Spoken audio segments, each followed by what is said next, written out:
Beliau dikenal sebagai tokoh filsafat Stoikisme. Dulu kita pernah belajar itu dan dulu pernah disinggung sedikit-sedikit tentang Marcus Aurelius. Malam ini kita masuk agak banyak. Jadi dengan bekal filsafat Stoik ini, Marcus bisa jadi pribadi yang tangguh, sabar. Marcus ini dikenal raja yang sangat sabar, ulet, tekun, dan akhirnya menang. Meninggalnya karena sakit, tidak karena perang.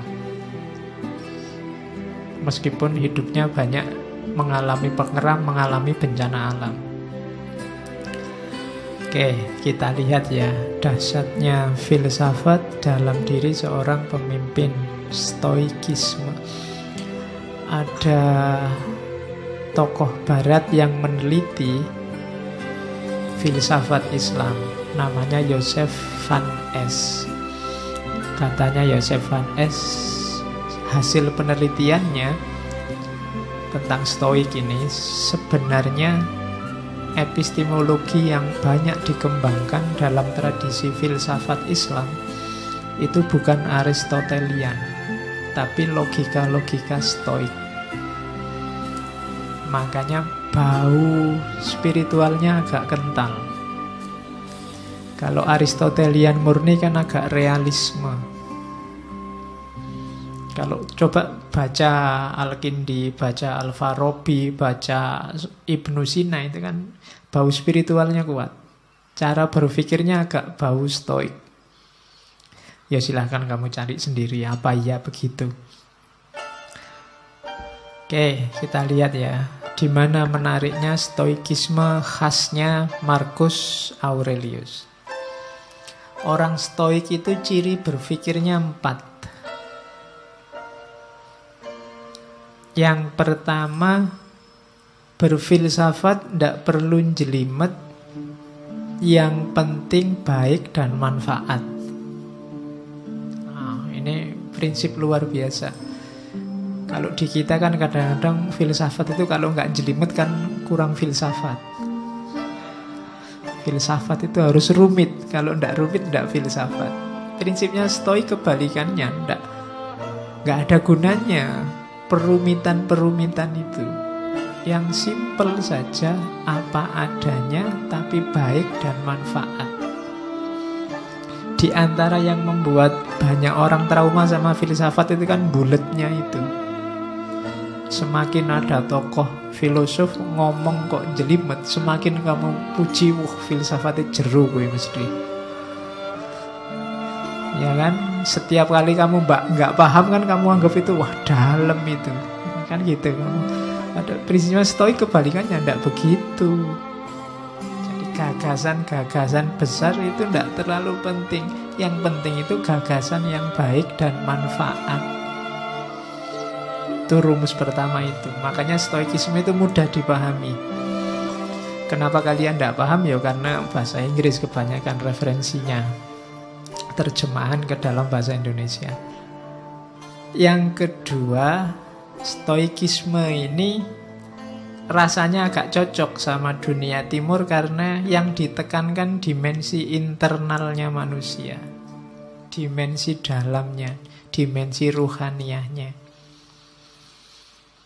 Termasuk konsepnya tentang kebahagiaan.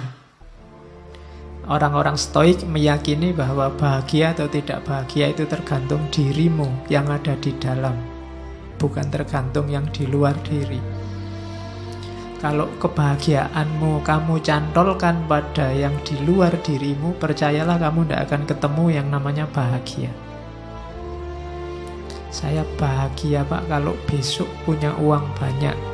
Kamu tidak akan ketemu-ketemu, karena begitu kamu dapat uang banyak, kamu pengen lebih banyak lagi. Kalau saya punya istri cantik Pak, mungkin kamu tidak ketemu bahagia karena yang lebih cantik dari istrimu besok pasti banyak.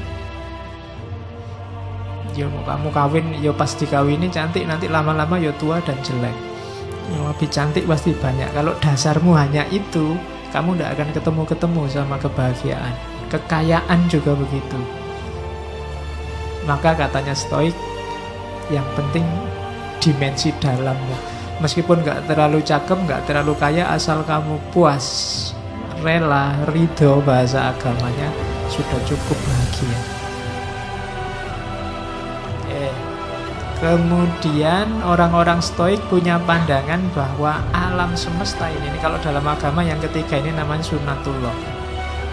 Ada logos universalnya. Jadi alam ini ada sistemnya dan ada tujuannya. Kenapa kok menurutmu kadang tidak adil, menurutmu kadang tidak imbang, menurutmu kadang tidak cocok? Biasanya kesimpulanmu begitu karena lihat parsial-parsial.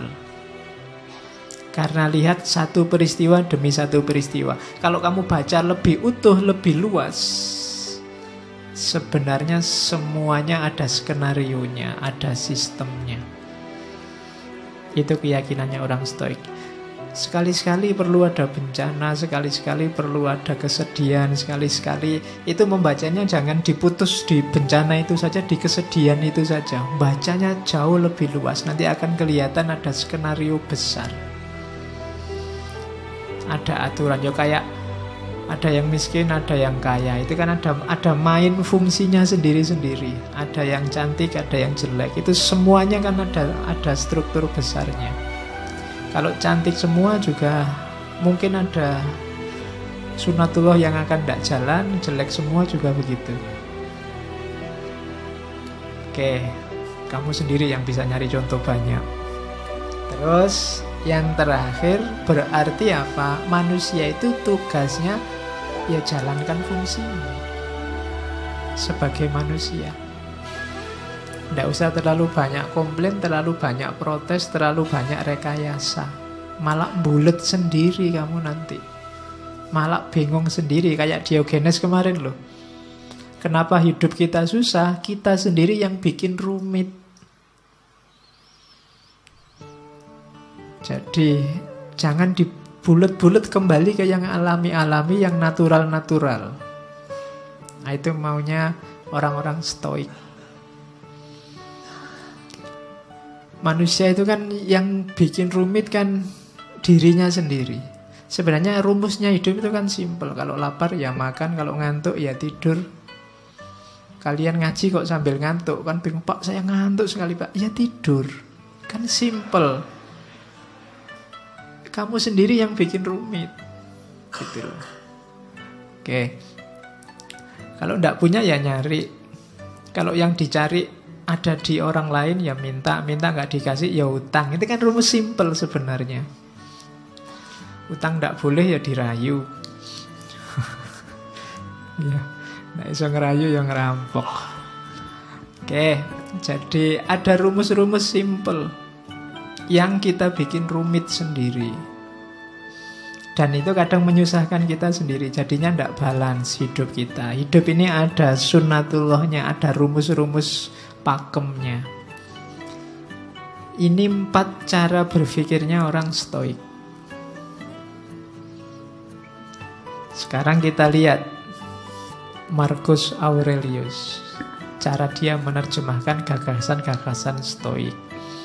Saya ambil pertama tentang kehidupan. Malam ini kita banyak ngomong tentang